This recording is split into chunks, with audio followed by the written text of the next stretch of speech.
E se eu te dissesse que sua empresa está morrendo agora mesmo, enquanto você assiste esse vídeo? Você já parou para pensar por que tem empresa que cresce 98% ao ano, enquanto a sua mal consegue pagar a folha no final do mês?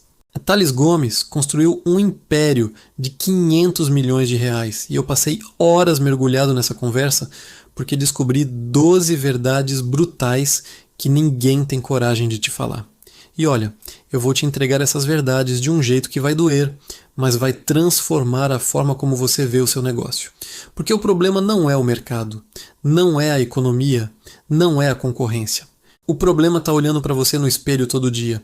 Vamos direto ao ponto. Você acha que o maior ativo da sua empresa é o quê? Sua marca? Seu produto? Seu processo? Tá tudo errado. O único ativo real da sua empresa são as pessoas. E eu não estou falando aquele papo motivacional de coach de Instagram, não. Estou falando de física, de lógica aristotélica aplicada ao mundo real. Deixa eu te explicar uma coisa que mudou completamente o jogo para mim.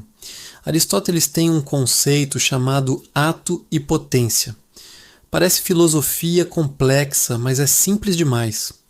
Um teclado é um ato que produz uma potência, que é o texto na tela.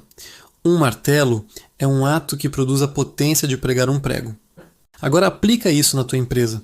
Se a tua empresa nada mais é do que um grupo de pessoas resolvendo problemas, então pessoas são o ato. E a potência é a qualidade da solução que você entrega para o mercado. Olha que lógica assassina. Se pessoas são o ato e a solução é a potência, então quanto melhor forem as pessoas, melhor será a solução. Se a solução é melhor, o cliente prefere você ao invés do concorrente. Se o cliente prefere você, você gera mais caixa. Se você gera mais caixa, você reinveste melhor e cresce mais rápido que a concorrência. É matemática pura, não tem mágica. Mas aí você me fala assim, tá, mas eu já sei que preciso de gente boa. Todo mundo fala isso. Então por que sua empresa não cresce? Porque você não entendeu a segunda lição. E essa aqui vai separar os empresários que constroem legado dos que constroem castelo de areia. Existe uma diferença brutal entre ser aristocrata e ser oligarca.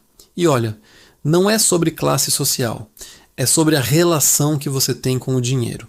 O oligarca tem o dinheiro como Deus, como fim. Ele faz tudo pelo poder e pelo dinheiro. Ele quer o resultado agora, paga o preço agora, mas quer colher agora. É o caminho do vício. É o cara que vai fazer qualquer coisa para fechar o mês.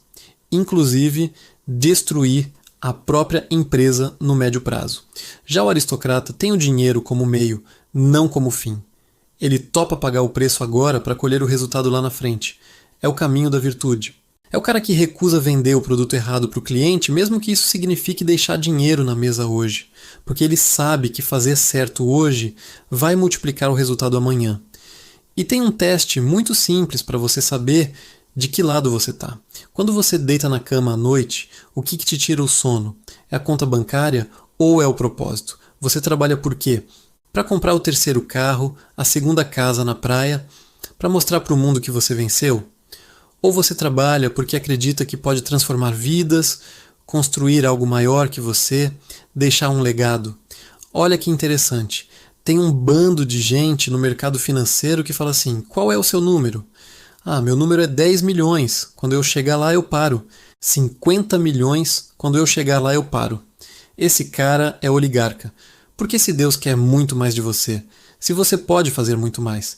Imagina se Elon Musk tivesse parado no primeiro bilhão.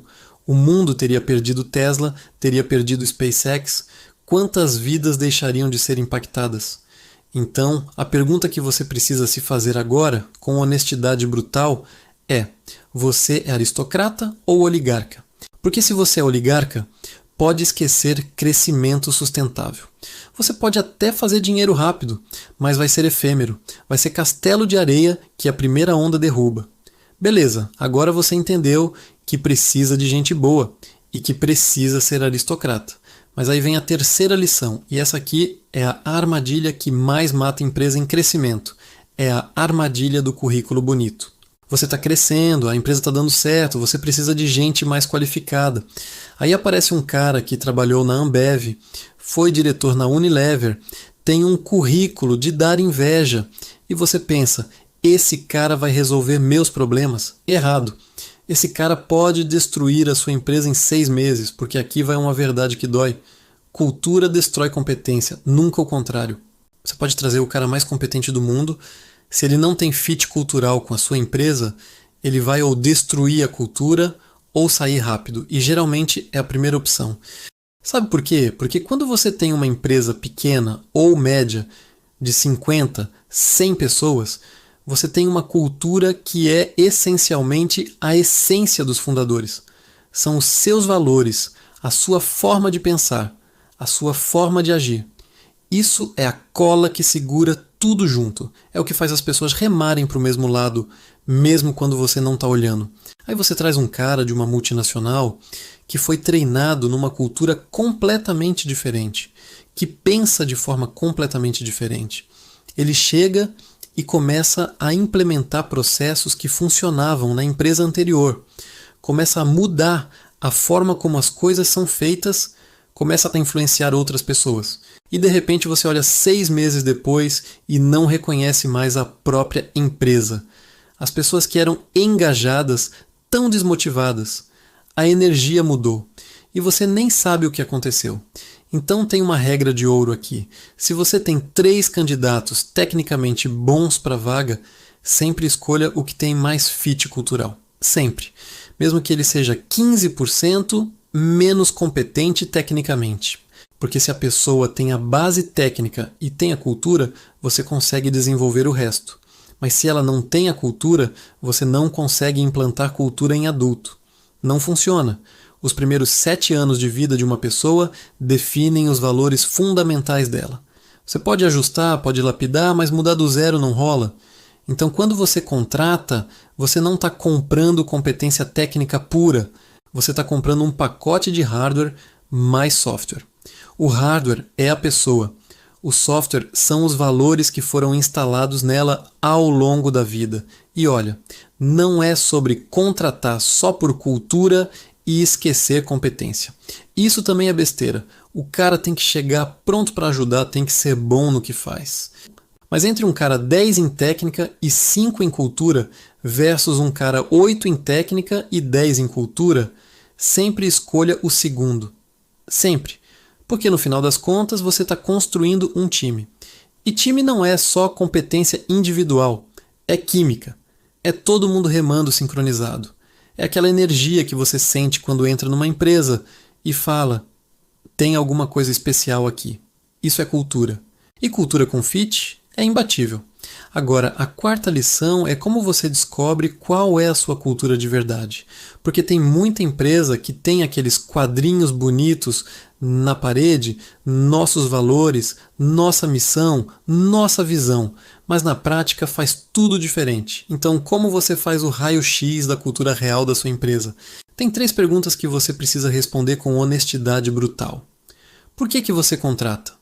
Por que você promove? Por que você demite? Essas 3 respostas mostram exatamente quais são seus valores reais, não os valores que você diz que tem, mas os que você realmente pratica. Faz o exercício comigo agora. Pega as últimas 10 pessoas que você contratou. Lista o motivo real pelo qual você contratou cada uma. Foi porque era boa tecnicamente? Foi porque era indicação de alguém? Foi porque você precisava de alguém rápido? Foi porque a pessoa vibrava nos mesmos valores que você? Agora faz o mesmo com as últimas 10 promoções. Por que você promoveu essas pessoas? Foi porque bateram meta? Foi porque são politicamente habilidosas? Foi porque vivem os valores da empresa no dia a dia? Foi porque pensam no coletivo ou no individual? E por último, o mais revelador de todos. Por que você demitiu as últimas 10 pessoas? Foi porque não bateram número? Foi porque criaram conflito?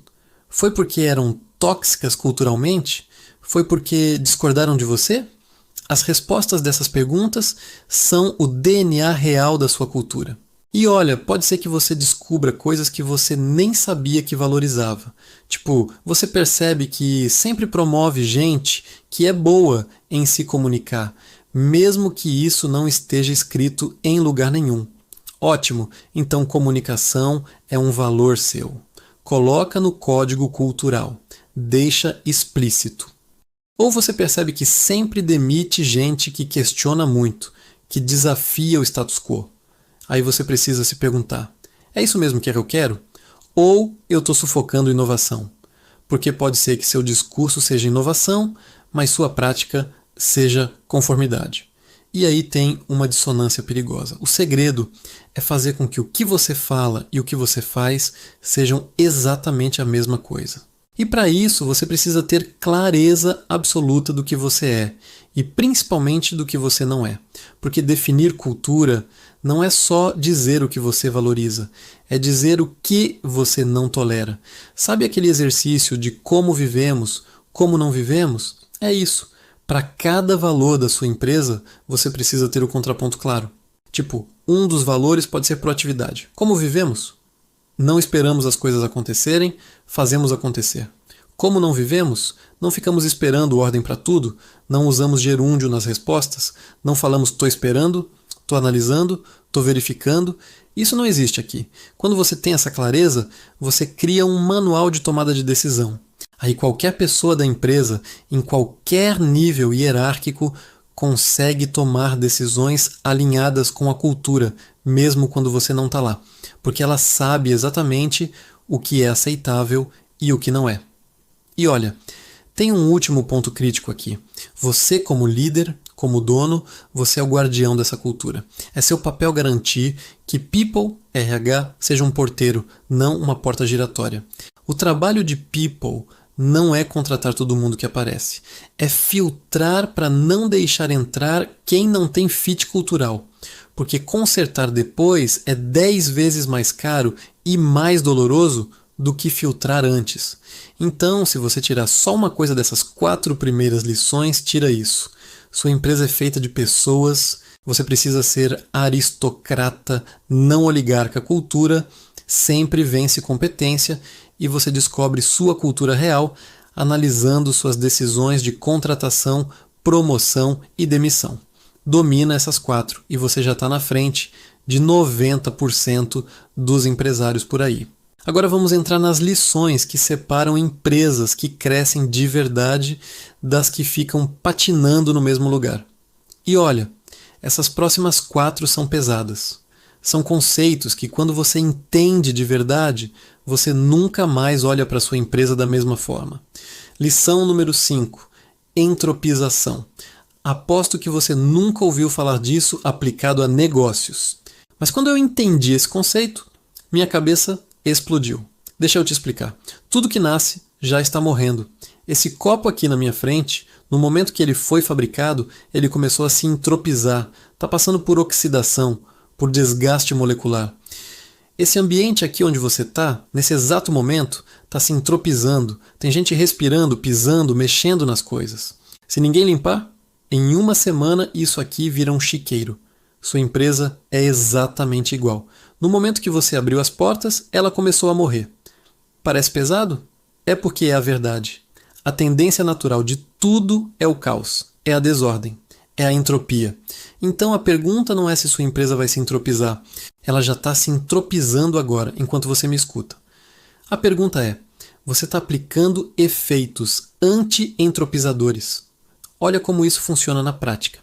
Você abre uma empresa, no começo é você e mais 3 pessoas. Todo mundo se fala, todo mundo sabe de tudo, a comunicação flui. Aí a empresa cresce, vira 10 pessoas. Começam a aparecer os primeiros ruídos de comunicação. Vira 20 pessoas, já tem panelinha se formando. Vira 50, já tem gente que mal se fala. Vira 100, você tem departamentos que parecem empresas diferentes trabalhando no mesmo prédio. Isso é entropização. É a ordem natural virando caos. E se você não fizer nada, se você não aplicar ordem de forma intencional e constante, sua empresa vai virar um Frankenstein que você não reconhece mais. E pior, que não funciona mais. Então, quais são os efeitos anti-entropizadores? É colocar ordem, é criar hierarquia clara, é ter processos definidos, é ter rituais semanais que mantêm todo mundo alinhado. É ter uma cultura forte que funciona como cola. É treinar as pessoas constantemente. É ter clareza de estratégia que todo mundo conhece. É comunicar, comunicar e comunicar de novo. Sabe por que empresa grande vira burocrática e lenta? Porque ela tentou combater essa entropização com processo demais.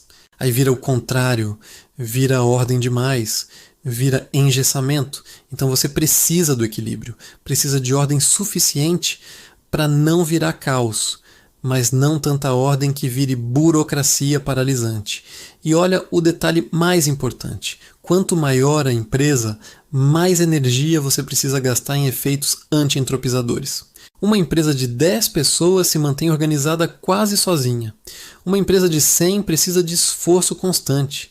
Uma empresa de 500 precisa de sistemas robustos, rodando o tempo todo. Se você está crescendo e não está aumentando proporcionalmente os efeitos anti-entropizadores, você está construindo uma bomba relógio. Pode até crescer mais um tempo, mas uma hora desmorona, porque a estrutura não aguenta o peso. Lição número 6 agora, e essa aqui é prática pura. Como você desenvolve pessoas de forma sistemática? Porque não adianta contratar gente boa, com fit cultural, se você não desenvolve essas pessoas.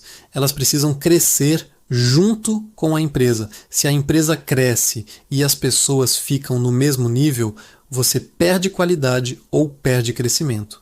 Simples assim. E tem uma ferramenta que é obrigatória, não negociável. One-on-one semanal. Todo líder da sua empresa, sem exceção, precisa fazer um one-on-one de 20 a 30 minutos por semana com cada pessoa do time dele. E não é reunião de status, não é cobrança de resultado, é desenvolvimento. Funciona assim: 4 blocos de mais ou menos 5 a 7 minutos cada. Primeiro bloco, você revisa os planos e objetivos da semana passada. Como está andando, está travado em algo, precisa de ajuda? É um checkpoint rápido. Segundo bloco, programa de desenvolvimento. Você mandou a pessoa ler um livro, assistir um vídeo, estudar um tema, agora você discute. O que você aprendeu? Como você vai aplicar? O que mudou na sua forma de pensar? Esse é o momento onde você molda a mente da pessoa, onde você transmite sua forma de raciocinar. Terceiro bloco, feedback mútuo.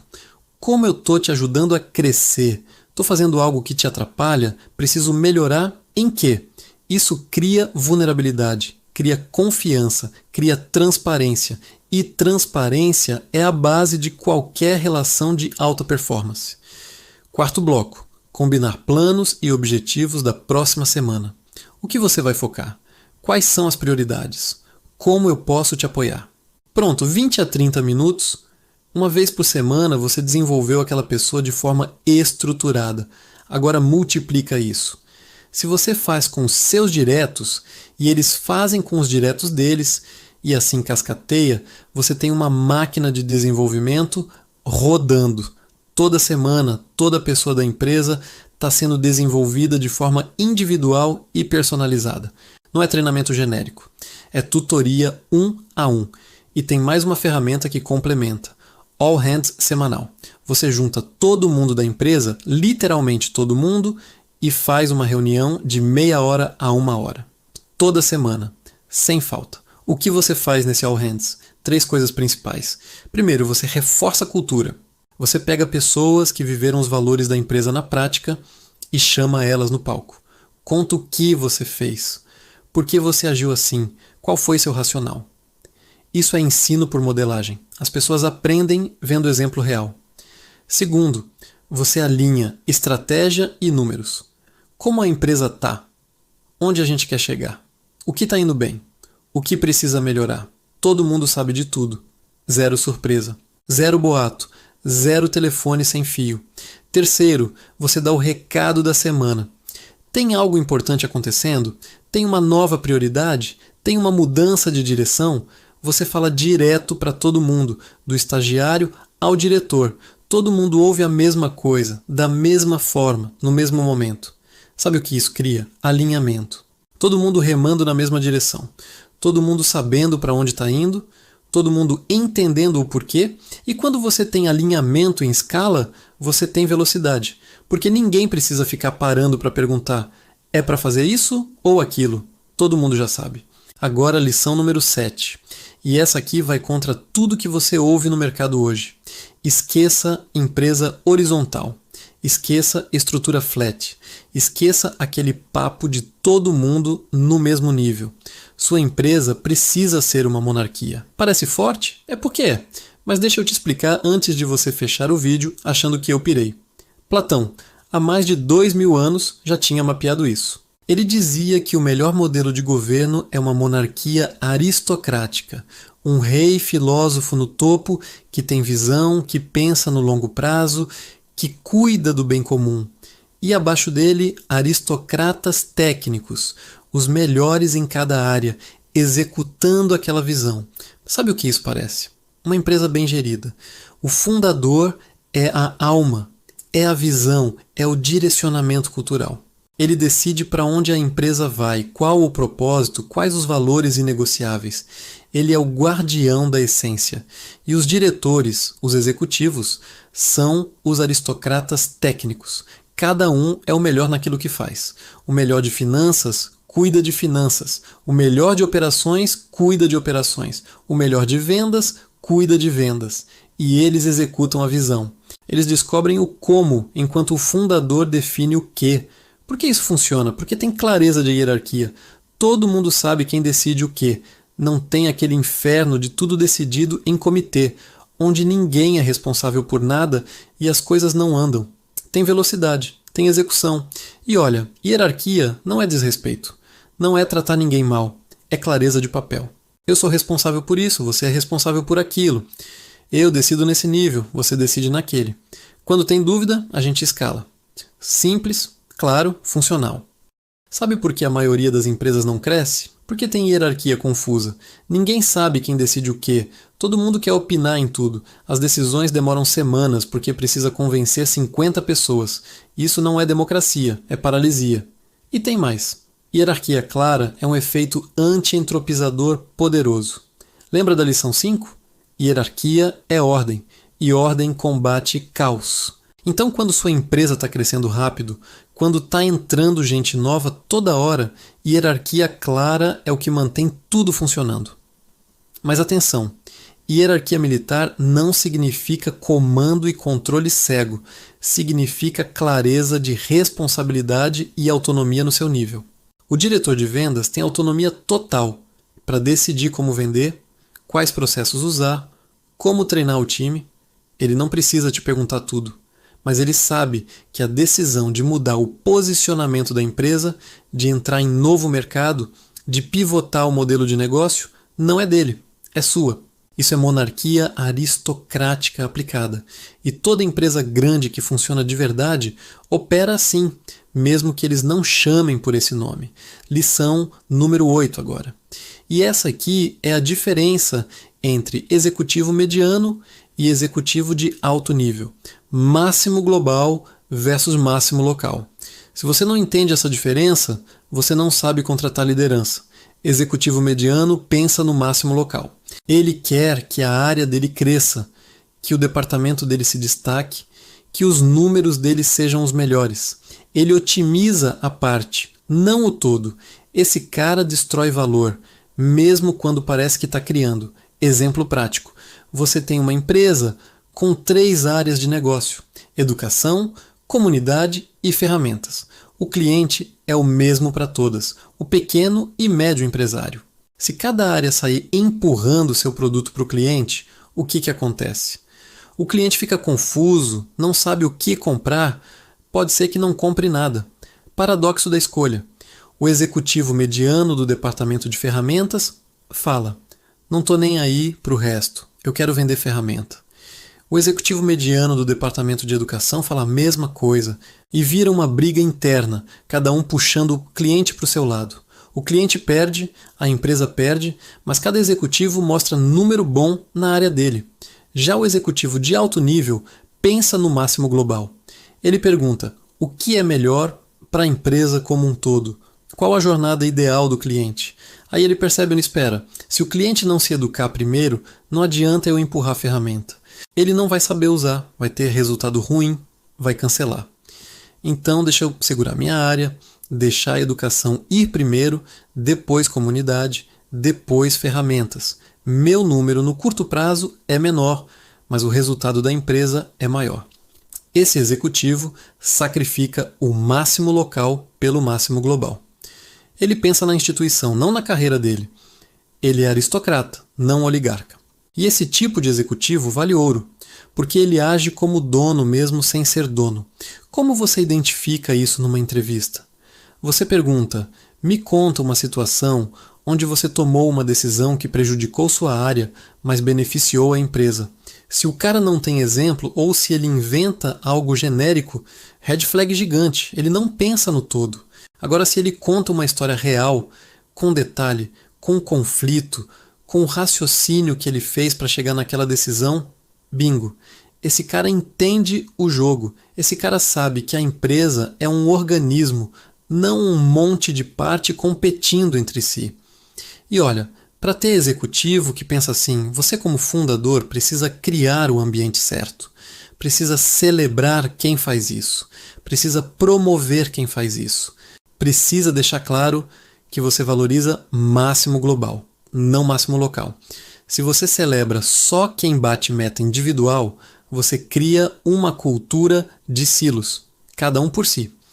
E aí não importa quantas ferramentas você use, a empresa não escala de verdade. Então, recapitulando essas 4 lições, sua empresa está morrendo agora, você precisa aplicar efeitos anti-entropizadores. One-on-one semanal e all hands são obrigatórios para desenvolver gente.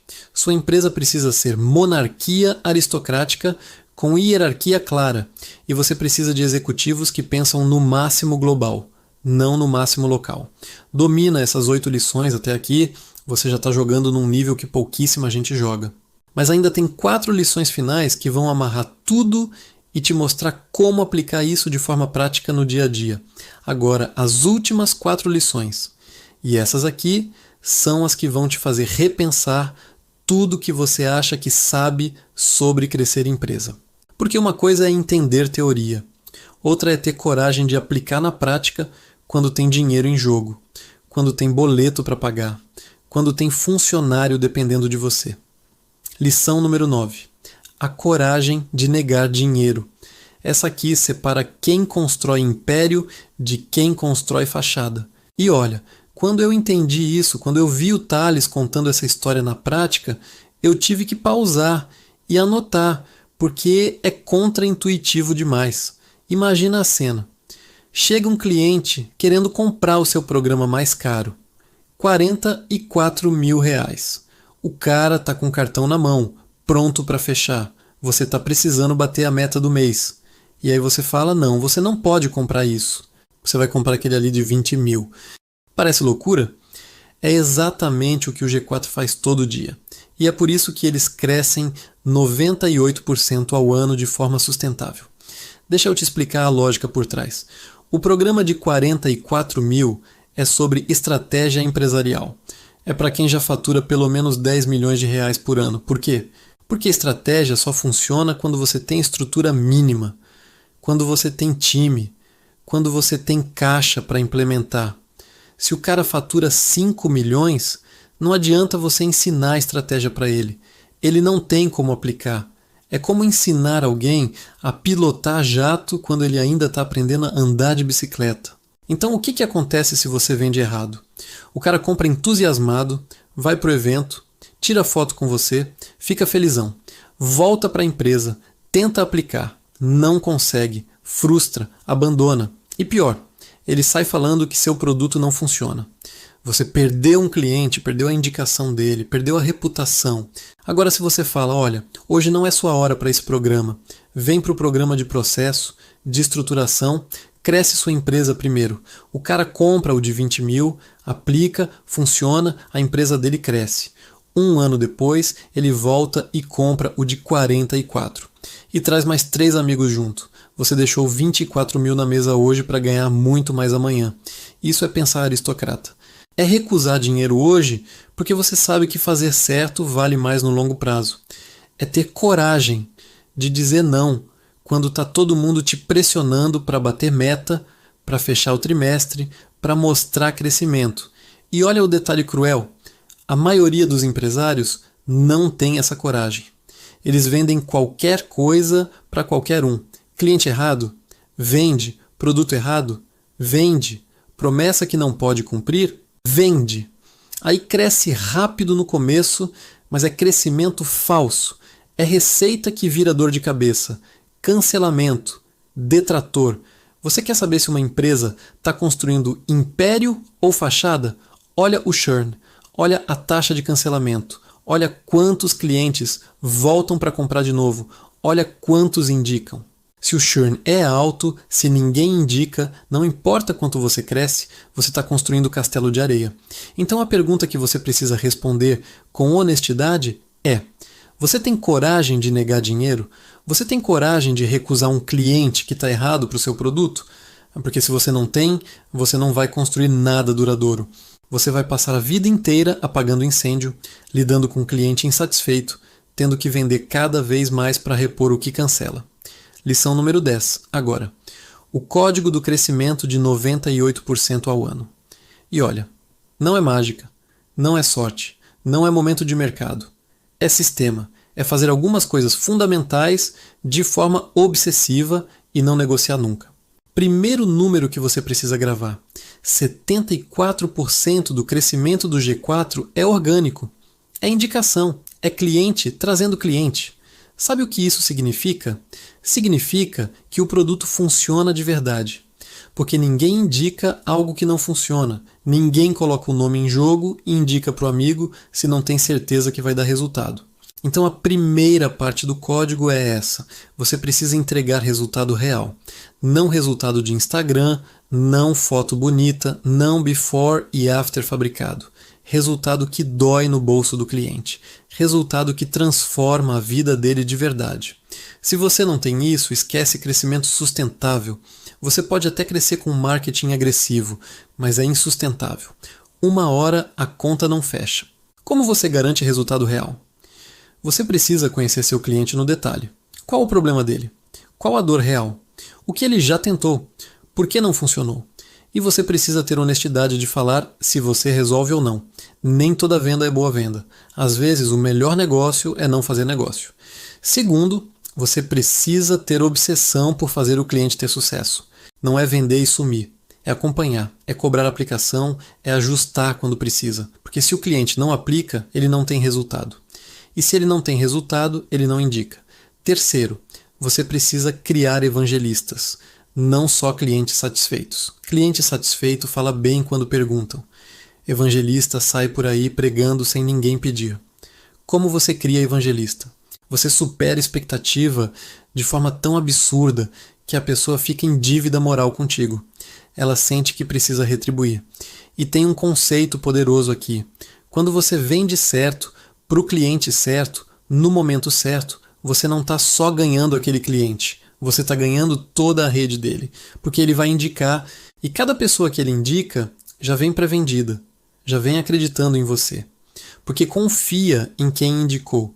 Por isso que crescimento orgânico é exponencial e crescimento pago é linear. Pago, você coloca dinheiro, compra cliente. Parou de colocar dinheiro, parou de crescer. Orgânico, você cria um sistema que se autoalimenta. Cada cliente traz mais cliente, que traz mais cliente. É o efeito bola de neve. Mas atenção, isso só funciona se você mantém qualidade. Se você cresce rápido demais e perde qualidade, você quebra o ciclo. As pessoas param de indicar. Então você precisa crescer no ritmo que consegue manter entrega de resultado, não no ritmo que o ego quer ou que o investidor pressiona. E olha, tem um fator que não está sob seu controle, mas que ajuda quando você faz tudo certo. Timing de mercado. O Brasil há 10 anos atrás não priorizava empreendedorismo. Hoje prioriza. Isso cria vento a favor. Mas vento a favor só empurra quem já está voando. Se você não tem as asas certas, o vento não adianta nada. Lição número 11. E essa aqui é técnica pura, mas é onde a maioria erra feio. Estratégia versus plano. Parece a mesma coisa? Não é. E confundir os dois é fatal. Estratégia é o quê? É onde você quer chegar. É o norte. É o propósito. É a visão de longo prazo. Estratégia responde: por que essa empresa existe? Qual problema ela resolve? Para quem? Como ela vai se diferenciar? Qual o posicionamento único? Plano é o como.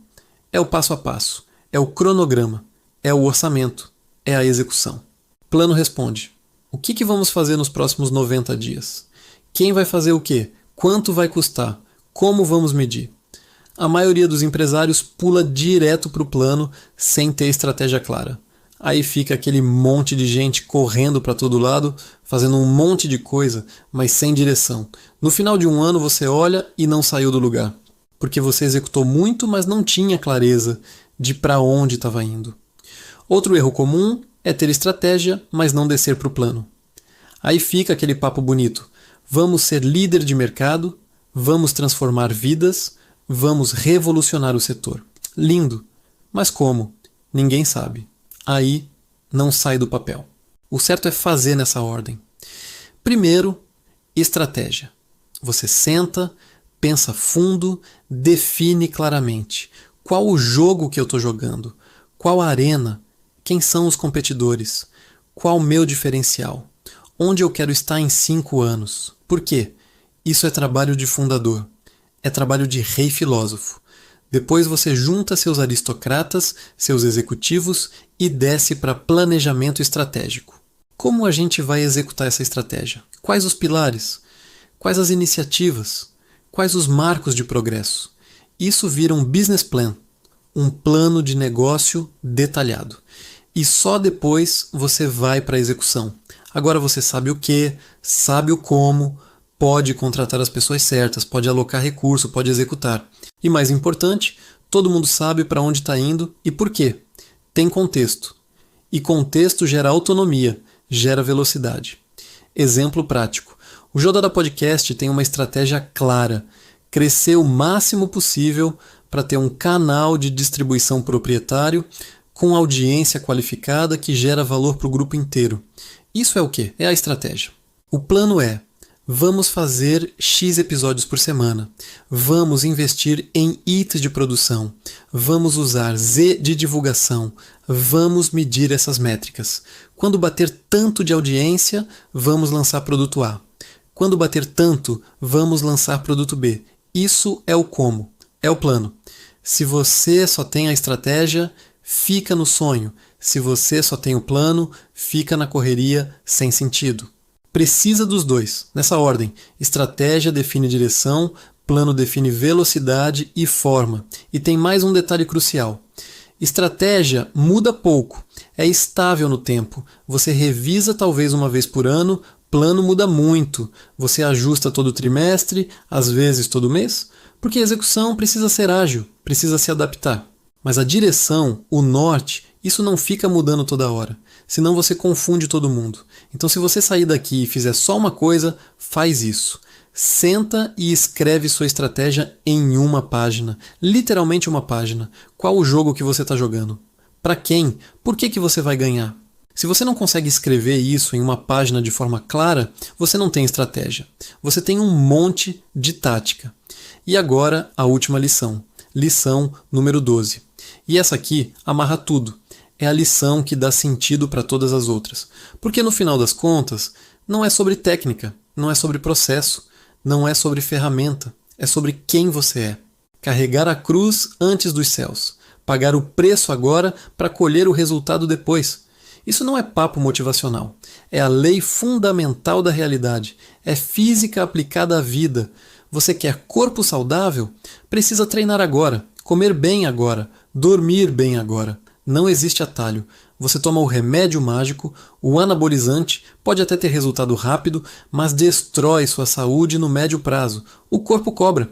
Você quer relacionamento bom? Precisa investir tempo agora, ter conversas difíceis agora, resolver conflito agora. Não existe relacionamento sem atrito. Você evita o conflito, empurra com a barriga, pode até ter paz temporária, mas um dia explode. Você quer empresa sólida? Precisa contratar certo mesmo quando demora mais, treinar gente mesmo quando custa mais, vender certo mesmo quando fatura menos hoje.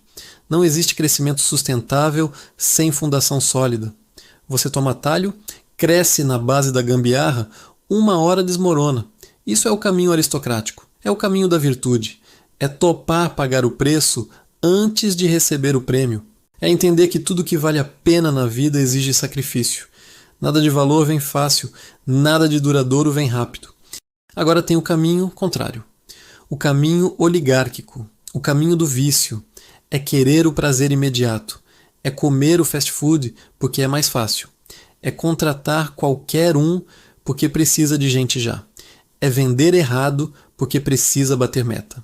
É evitar conversa difícil porque é desconfortável. Esse caminho parece melhor no curto prazo. É mais confortável. É mais fácil. Mas é castelo de areia. É ilusão. Porque a realidade não negocia. A conta sempre chega. Você pode enganar as pessoas, pode enganar o mercado por um tempo, mas não engana a realidade. E olha, isso não é julgamento moral no sentido religioso. É observação da natureza. É causa e efeito. Você planta, você colhe. Você planta atalho, colhe desastre. Você planta fundação sólida, colhe resultado duradouro. Todo grande empresário que você admira, todo império que você respeita, foi construído no caminho aristocrático. Foram anos, às vezes décadas, fazendo o básico bem feito, pagando o preço, sem atalho, e todo o castelo de cartas que desmoronou, toda empresa que cresceu rápido e morreu rápido foi no caminho oligárquico. Atalho, gambiarra, venda errada, promessa não cumprida. Então a pergunta final, a única que importa de verdade é: qual caminho você vai escolher? Porque não tem meio termo. Ou você é aristocrata, ou você é oligarca. Ou você tem o dinheiro como meio para realizar algo maior, ou você tem o dinheiro como Deus. Ou você está disposto a carregar a cruz, ou você quer só o céu sem o caminho. E olha, escolher o caminho aristocrático não significa que vai ser fácil. Muito pelo contrário, vai ser mais difícil.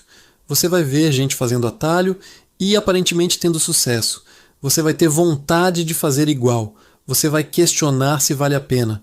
Mas aí você lembra, aquele sucesso é temporário, é fachada. Você está construindo diferente, você está construindo para durar. E quando você olhar daqui 5, 10 anos, você vai estar firme, enquanto eles já desmoronaram faz tempo. Porque no final das contas, empreendedorismo não é sprint, é maratona. Não é sobre quem sai na frente, é sobre quem chega no final. E só chega no final quem constrói com fundação sólida, quem faz certo mesmo quando é mais difícil. Quem tem coragem de ser aristocrata num mundo que te pressiona para ser oligarca. Então essas são as 12 lições. Pessoas são seu único ativo real. Seja aristocrata, não oligarca. Cultura vence competência. Descubra sua cultura analisando suas decisões. Tudo se entropiza. Aplique ordem constante. Desenvolva gente com sistema. Sua empresa precisa ser monarquia. Executivo bom pensa no todo. Tenha coragem de negar dinheiro. Crescimento orgânico é o único sustentável. Estratégia vem antes de plano. E, acima de tudo, carregue a cruz antes de querer os céus. Se você aplicar essas 12 de verdade, não superficialmente, mas no fundo, mudando quem você é, não só o que você faz, sua empresa nunca mais vai ser a mesma. Você nunca mais vai ser o mesmo. E se você chegou até aqui, se você consumiu esse conteúdo até o final, você já é diferente da maioria. Porque a maioria quer receita de bolo, quer fórmula mágica, quer atalho. Você ficou porque quer fundamento, quer profundidade, quer construir de verdade. Agora vai e aplica. Pega uma lição, só uma, e implementa nos próximos 30 dias com obsessão total. Depois pega a próxima. E a próxima. Em um ano você implementou as 12. E sua empresa não vai estar no mesmo patamar. Vai estar num outro nível completamente diferente.